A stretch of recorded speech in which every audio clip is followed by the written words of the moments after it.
Chapter 18, Evolution and the Origin of Species. There are three sections to this chapter. One covers a basic understanding of evolution, the second, the formation of new species, and finally, the third section covers reconnection and the actual rates of speciation.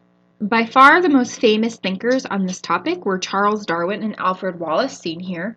Both men came to the independent discovery of the theory of evolution by natural selection, although it was titled that by Darwin.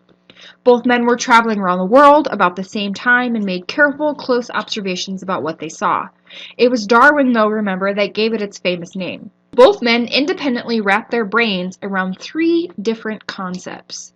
The three concepts that led them to their theories were the ideas that most characteristics of organisms are in fact inherited from their parents. There are always going to be more offspring produced in every generation that are actually able to survive. We don't have the resources to support everyone, and that some individual offspring are more likely to survive than others. Therefore, those with better traits are more likely to survive, and those traits are going to be passed on. It can be difficult to truly see evolution. One easy to explain example are the finches that Darwin examined on the Galapagos Island. One species of finch has changed over evolutionary history into multiple morphologies and now different species of finches. These birds have adapted to have different beaks and different musculatures to support those beaks, so they're able to eat a wide variety of foods. If you're competing for food resources with 100 different birds, you are going to have a much greater chance of survival if you can eat something else on the side. Over time, you might be able to turn that something else into your main course of your meal, and therefore have less competition for whatever it is that you're eating. One beak might be made for eating very large seeds that are hard to crack. One beak might be specialized at picking up the tiniest seeds that couldn't be grabbed with this large wrench-type beak, and another beak might be particularly pointy, so you can get at something that's down inside of a tree. These specializations allow for less competition and greater chances of survival. There are some processes and patterns to evolution, but let's get some terms and ideas out of the way. When we talk about the processes of evolution, usually we're talking about natural selection. Natural selection can only happen if there's great variation within a population. Variation in colors, strengths, feeding times, whatever, come from two main places. Either mutations, genetic mutations are the ultimate source of new alleles. We look at three different types of mutations. Usually, if you have a really simple mutation, nothing happens. The vast majority of mutations are actually quite dangerous, and some mutations end up being advantageous. And those are the ones that give you a leg up in life and allow you to have more children that survive. Another source of variation is sexual reproduction. You got a great mix of genes from mom and a great mix of genes from dad, and therefore you have the advantage in life.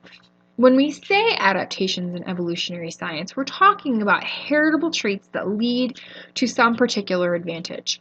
We have to remember, though, that advantage is likely dependent on time. If you have an advantage for using water more effectively than the other plants around you, that really doesn't matter if you're currently living in a time period where there's plenty of water. It doesn't really do you a whole lot of good. However, if you are living in a drought, and you have an advantage for using water, you're probably going to outlast a lot of plants around you. So adaptations and what traits are actually advantageous completely dependent on the time frame. Often we look at two species that are evolving from the same ancestor, and we refer to those as divergent species. You can see the shared history of divergent species in their body forms. Take flowers for an example. There's a vast array of types and looks of flowers, yet when you actually consider their individual pieces of anatomy, they all share the same basic body plan. They branched from one shared common ancestor. We can support that idea with genetic studies, molecular studies, chromosomal analysis, and things of that nature. It's important to remember that just because two things look the same, that doesn't necessarily mean they evolved together. And that's when we throw in our first wrench into our nice package of evolution. Convergent evolution is when two different organisms might look the same, but it's simply because they evolved under similar circumstances. A wooded area in Maine looks a lot like a wooded area in France. Very similar squirrels might evolve in those two different locations because the locations are similar, and therefore they had similar pressures put on them. Their ancestors might not have been in contact for millions of years because those two particular land masses haven't been touching for that long. So we can look at body plans and we can make assumptions, but we have to back it up with data. There's quite a bit of evidence and quite a bit of data that does support evolution, and let's look at some of those pieces of evidence. Fossils provide solid, easily understood evidence. We can look at a change over time in a species and use dating of the fossils themselves, the rocks found around them, to plot those changes over a period of time. Horses and humans are two species that have been studied for a long time. I'm going to strongly suggest that you use Google and look at the changes in the fossils over time and draw conclusions based on what you see. I could give you a roadmap, but I think it's going to be a stronger experience if you see it for yourself. Another piece of strong supporting evidence for evolution is the presence of the same basic structures in multiple types of organisms. This helps to support the existence of a common ancestor, kind of like how we talked about with the flowers. Bones in humans, dogs, birds, and whales all share the same structural organization, and it's really easy to see in certain areas of the body. It's even clearer there. We refer to these synonymous structures as homologous structures. Some structures are known to appear in multiple organisms, but they have absolutely no uses in some of those organisms, and they're called vestigial structures. Think about the hip bones in whales. You might not even know that whales have hip bones. Well, they do. Why on earth do whales need hips? Well, they don't, but their ancestors did. And there was no reason for those bones to disappear, so they haven't. They've receded in size. There's no point in building something huge if you're not going to use it. But there isn't anything pushing them to disappear, so they haven't. This image shows you another example of that convergent evolution, and it shows you how selective pressures can push a body type. Unrelated animals in the Arctic have evolved white coats or white feathers in winter to help them blend in with their environment. A selective pressure has pushed them to look a particular way, not shared genes, but this shows you the action of evolution. And it also shows you why it's important not to look at just a singular piece of evidence, but many other pieces of evidence that lead you to the exact same conclusion. Embryology is another important bolster for evolution. As seen here, many embryonic forms share the same characteristics. This suggests that their basic genes for controlling their development from the get-go are very similar, not identical, but extraordinarily similar. Different features are gained and lost as the embryo grows, but the generalized genetic layout remains exactly the same. If we don't share genes, why do we all look the same for the first few weeks of life? Why are our genes that dictate organization exactly the same? There's no good explanation for this really basic genetic fact. Biogeography is another excellent support of evolution. We can see really specific maps of fossils that match up with the ways that our continents used to lay with one another. We can find the exact same types of particular land reptiles in South America and Africa, and those types of fossils existed in that big swath of brown at the exact same time period when those continents were touching one another. We can see this huge evidence of another Jurassic land reptile that actually crossed from Africa, India, and down into Antarctica. Why is this line continuous if they didn't exist at the exact same time when these continents were touching? Fossilized ferns follow these interesting maps. Freshwater reptiles follow these interesting maps.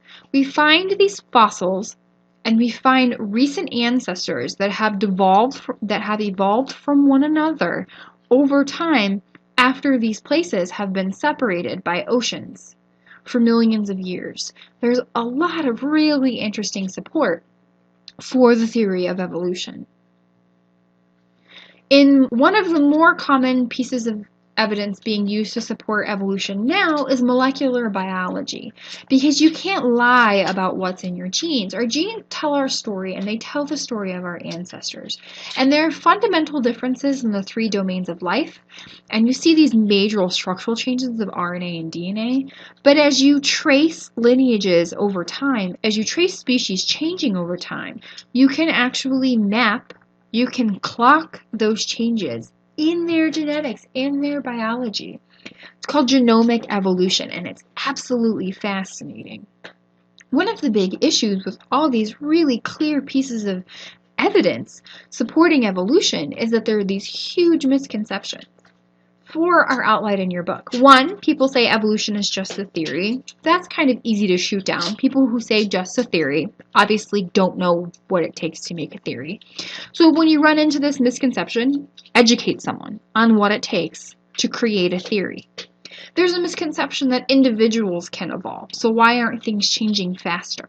Individuals cannot evolve. A population's gene pool can evolve, and it can change slowly over time. It's a whole group of individuals that become one species, not one particular individual that magically changes. If you become a different species, who can you mate with to continue your species? It doesn't work that way. It's a big chunk of a population shifting. Some people get caught up in the idea that evolution explains the origins of life. They have religious issues with the concept of evolution. They don't think that there's enough hard data that supports the origin of life, or they don't think that the changes they understand to be evolution could create life. Well, that's great. Evolution doesn't attempt to explain the origins of life. So why is it an argument against it? It's kind of like saying you don't believe in fire because it doesn't explain cookies. Great, they're not related. The fourth major misconception when it comes to evolution is this argument that organisms can choose to evolve. They can evolve on purpose. It doesn't really work that way. There's nothing pushing evolution. It's responses to our environment. We are what our environment creates us to be. Yes, as human beings, you can choose to, fight the man, fight the plan. But most organisms don't think that way. They don't choose to not eat aloe anymore because they believe that aloe has feelings. They eat what's around them. They live where they can, and they do what they can to survive. They don't evolve on purpose. They evolve because of circumstance, and that's completely okay. Learning about these four misconceptions can actually strengthen our knowledge of evolution, because when you see the holes in another argument, you can really build up your own. So evolution talks about species and how species are created and how species evolve. Well, what is a species? Section 4.2 covers species and covers the speciation process. When we say the word species, technically speaking, we're talking about individuals that are able to reproduce, and they need to be able to produce fertile offspring in the natural world. This picture shows you something that's commonly confused. So we denote breeds, and then we talk about species. Here we see a species. They're dogs, but they're all different breeds. The poodle in A can mate with the cocker spaniel in B and then create this little fluff ball that is called a cockapoo, adorable name, a cockapoo in image C. These are all the same species of dog because they can choose to breed with one another in the natural world, but they're different breeds because they look differently. We can clump these guys together because we know a lot about them. Sometimes our misconceptions can lead us astray, though. Some individuals may appear similar, but may not be the same species. Look at these images. To me, they look like the same bird. However, A is an African eaglefish, and B is a bald eagle. They may look incredibly similar and even act similarly, but they don't mate. They live on different continents. We could possibly create a hybrid or mix of both species by mixing their genetic material in a lab, but the two birds are so genetically different, there's a very good chance that their offspring would be infertile. They exist within different gene pools. While some genes make these birds look the same, there's a lot about them that is different. When I say gene pool, I'm referring to all of the available genes that circulate within a singular species. Humans, for instance, can have so many traits deciding our hair color. That's our pool for that particular trait. If you mix all of our potential genes in kind of one grab bag, that's our potential gene pool. Mutation or sexual reproduction, as previously mentioned, might change up our gene pool. We've talked about the stipulations of what makes a species. Now let's look at what types of events could create a species or change that gene pool. This process of creating a species is called speciation. In speciation, for something to officially be called speciation, one singular species must become at least two other species, and the members of those two new species can't reproduce with each other anymore. We refer to two different types of speciation events. They're allopatric events. In allopatric events, there's a physical separation between two groups that used to be the same species, but over time, because they can't reproduce with one another, they're each going to accumulate their own differences. Eventually, if you brought them back together, they wouldn't recognize each other anymore. That's allopatric speciation. Allopatric actually means different fatherland, so it kind of makes sense. The other major type of speciation is sympatric speciation, and that's when one species diverges into two different species while living in the same location. Sympatric means same fatherland, so it's kind of nice, easy to remember. So let's take a closer look at that allopatric speciation. In allopatric speciation, a single population of a single species used to inhabit the same geographic area. But for whatever reason, that geographic area was split into at least two separate areas. Because the singular population is now living in two separate areas, over expanded periods of time, they're going to evolve to become more adapted to their new environment, their new location. After a given period of time, if you bring those two species back together, they're not going to recognize their old family members, and they're not going to want to mate with them. Because if you're from a different area now, if you're adapted to a different area, it doesn't make sense to mate with someone who's no longer well suited for where you are going to lay your eggs, raise your children, whatever. Easy example for us Arizonans is to think about the Grand Canyon. The canyon didn't used to be there. There was a singular singular species of squirrel that lived on both sides of the river. Well, the canyon formed over time. The north side of the rim is much higher up. It's much colder in the winter. There aren't as many people. South side of the rim, way hotter in the summertime. Tons of people. Winters aren't nearly as bad. If you look at the squirrels, the North Canyon squirrels are very well adapted.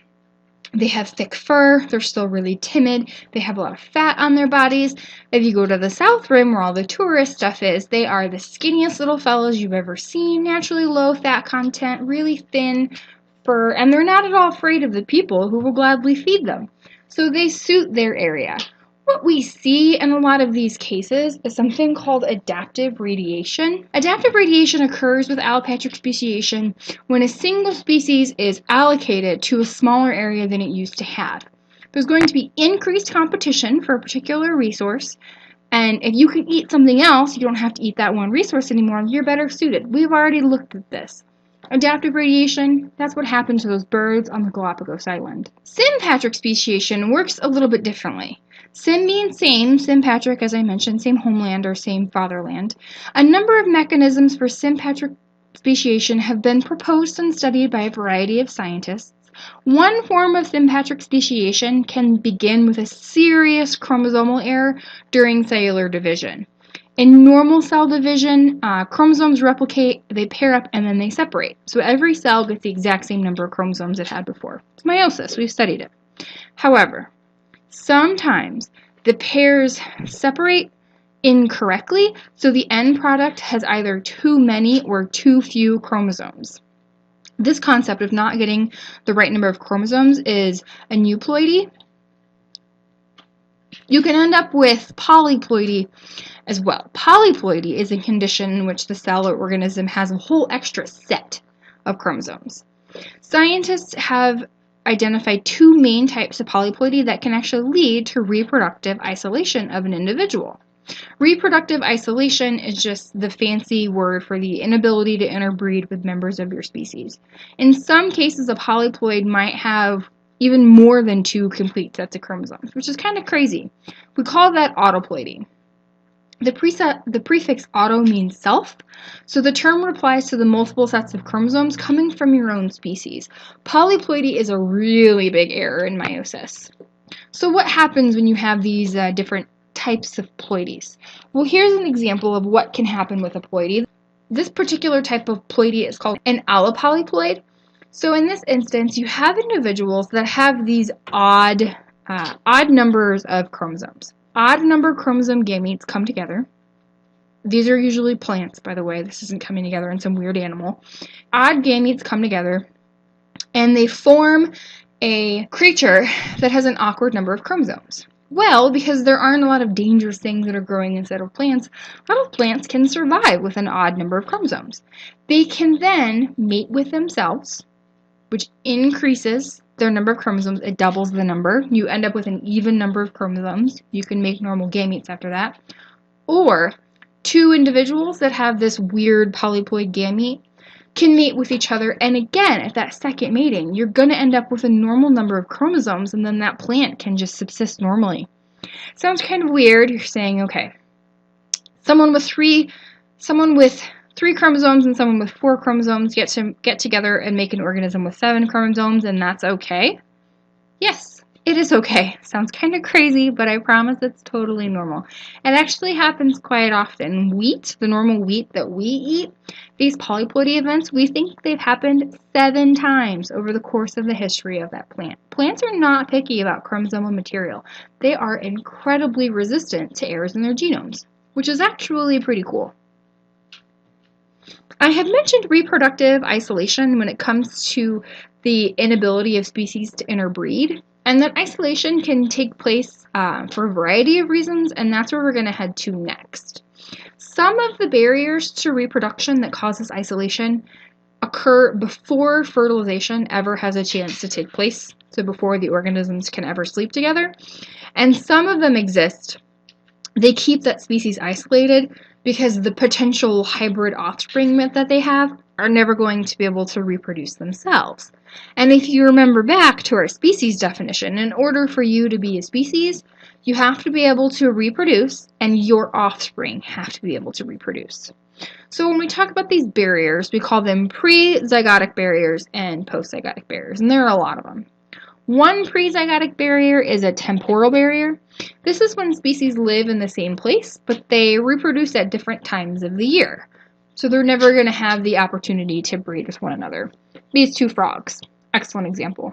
Habitat isolation and behavioral isolation are 2 more barriers. Maybe you don't live in the same habitat, or you don't share the same mating behavior. One adorable type of bird is called a blue-footed booby, and it has really bright feet, and that's how it attracts its mate. This blue-footed bird waves its feet in the air and squawks its little head off, and that signals to the females of its species that it's ready to procreate. Well, if you're not a blue-footed booby, and that's not how you that's not the signal that you're receptive to for mating, you're just going to think that that's a crazy bird with weird-looking feet screaming his head off. Behavioral isolation is when 2 birds or 2 creatures don't share the same mating signal and therefore never going to mate. You can look at gametic barriers or mechanical barriers. Either your gametes aren't chemically compatible, so they physically can't come together, or maybe they're mechanically incompatible. 2 creatures can't mate because their bodies literally aren't built for it. You can even see these physical barriers in plants. Some plants, flowers specifically, have actually evolved with their pollinators, so they only fit, per se, with a certain pollinator.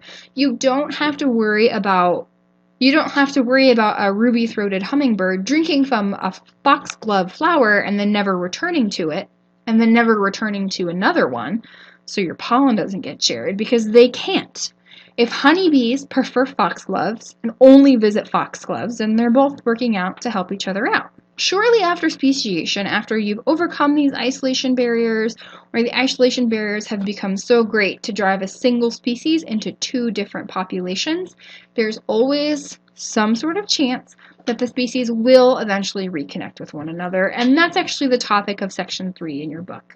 An area where 2 species can interact and maybe reproduce is called their hybrid zone. It's not a physical place, it's kind of a concept.